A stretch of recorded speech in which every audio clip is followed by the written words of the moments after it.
She didn't cry at the funeral. She didn't say a word as the coffin was lowered into the ground. And no one noticed how her fingers gripped the edge of the memorial program so tightly the paper tore clean through. But in that very moment, amidst hushed condolences and somber glances, Margaret made her decision.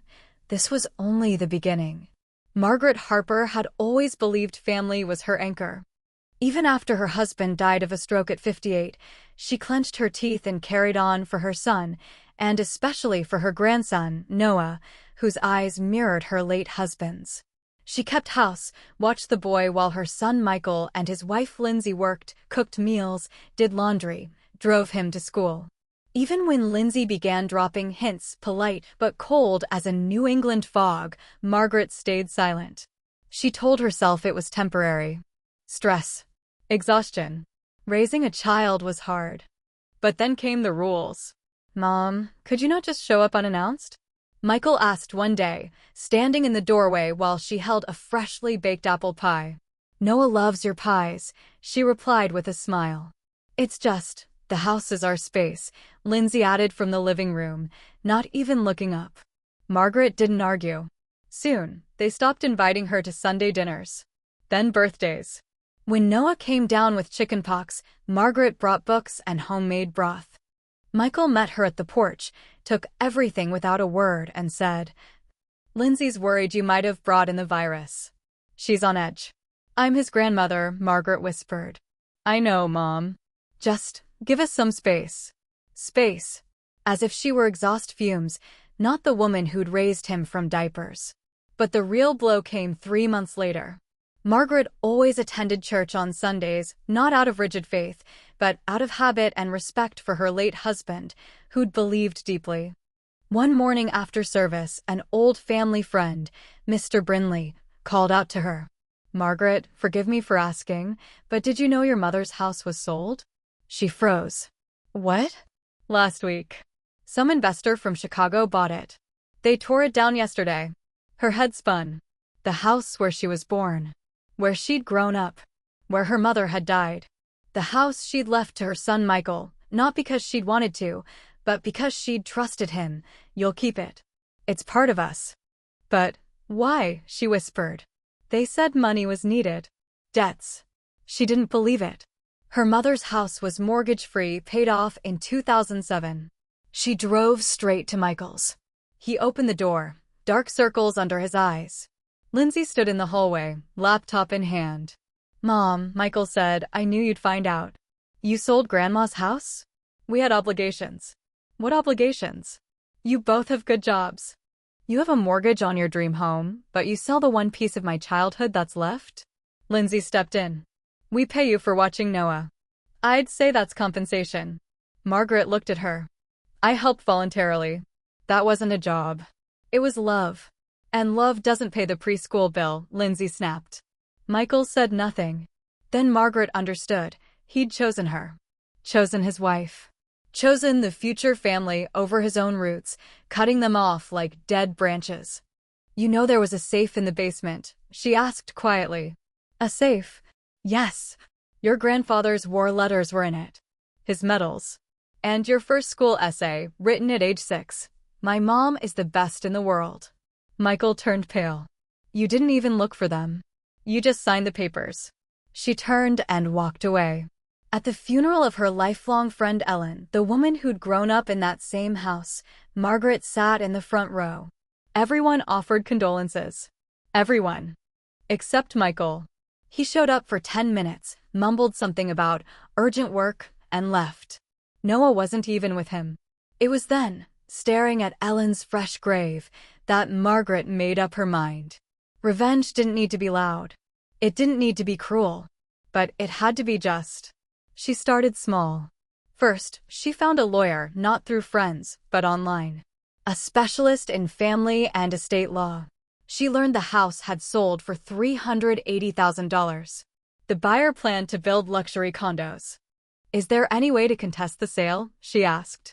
"Only if you can prove your son acted without your informed consent, despite the power of attorney," the lawyer said.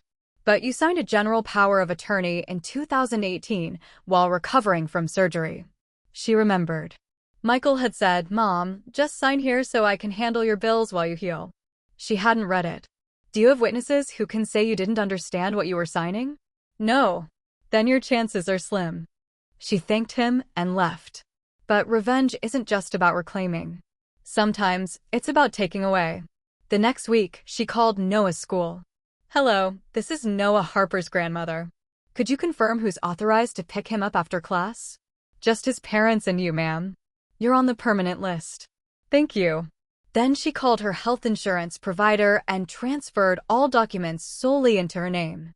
She closed the joint savings account she and Michael shared, the $12,000 rainy day fund. Finally, she wrote a new will.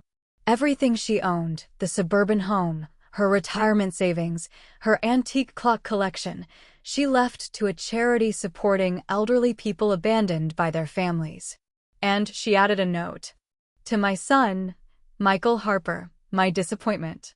You will inherit nothing but memories of how you betrayed your mother for a wife who doesn't even honor your past. Let that be your legacy." But the true revenge began when she stopped calling. She no longer visited Noah. Didn't write. Didn't ask how he was. At first, Lindsay probably rejoiced. "Finally, she's left us alone," she must have thought. But Michael began to notice the change. Noah stopped smiling. "Why doesn't Grandma read to me anymore?" he asked every night. Lindsay tried to shrug it off. "She's busy." But she always had time before. Michael stayed silent. He started calling his mother. "Mom, where are you?" "At home." "Why don't you come over?" "You asked for space." "That was stupid." "Maybe." He came in person, Noah in tow. The boy ran to her, hugging her legs. "Grandma, I'm sorry I didn't call. I thought you were mad." She knelt down. "I'm never mad at you, sweetheart." But when she stood, she looked at her son with ice in her eyes. "Mom, please, let's forget all this." "You can't erase what you did, Michael. You sold the house where I was born without asking. You let your wife treat me like hired help. You told me to give you space, when all I wanted was to be a grandmother. I made a mistake. Mistakes happen, but consequences are forever." She invited them in for tea, gave Noah cookies, read him a story. But when they left, she didn't go to the window to watch them drive away. A week later, Michael received a letter from a lawyer. It contained her will. He read it, turned pale, and called her.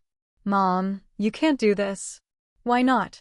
"You showed me family isn't forever, it's just convenient." "But Noah will always be my grandson." "But you? You're only my son on paper now." He fell silent. 2 months passed. Margaret received a letter from Lindsay. No signature. Just a sheet of paper in an envelope. "I'm sorry. I was selfish. I was afraid you'd replace me in Noah's eyes. But now I see, you're his roots. And I'm just a branch. Please forgive me. And come back. He asks about you every day." Margaret stared at the letter a long time. Then she tucked it into her dresser drawer, neither thrown away nor answered. Noah started coming to her himself. At first once a week. Then more often. He brought drawings. School essays. Once, a small wooden box he'd carved in shop class. "For your clocks, Grandma." She hugged him tight. And one evening, after dinner as they sat on the porch watching the sunset, he asked, "Grandma, are you still mad at Dad?" "I'm not mad. Just disappointed." "What if he changes?" She smiled. People rarely change, Noah. But sometimes they learn to listen. And that's enough. A year passed. Michael stopped making excuses. Instead, he started acting. He arrived with blueprints. "We found a lot. Not far from here. I want to build a house. And I'm setting aside a room for you." She shook her head. "I don't need a house, Michael. I needed you to see me. I see you. Prove it, not with words." He began showing up without Lindsay. Volunteered at church. Helped elderly neighbors, because he knew it mattered to her. One day, he brought a letter from the city archives. "I found old photos of Grandma's house. I want to print them and hang them at ours, so no one knows where we came from." She nodded. It was the first real step. The revenge didn't end when she disinherited him. It ended when he finally understood he hadn't just lost property. He'd lost trust. And trust can't be bought.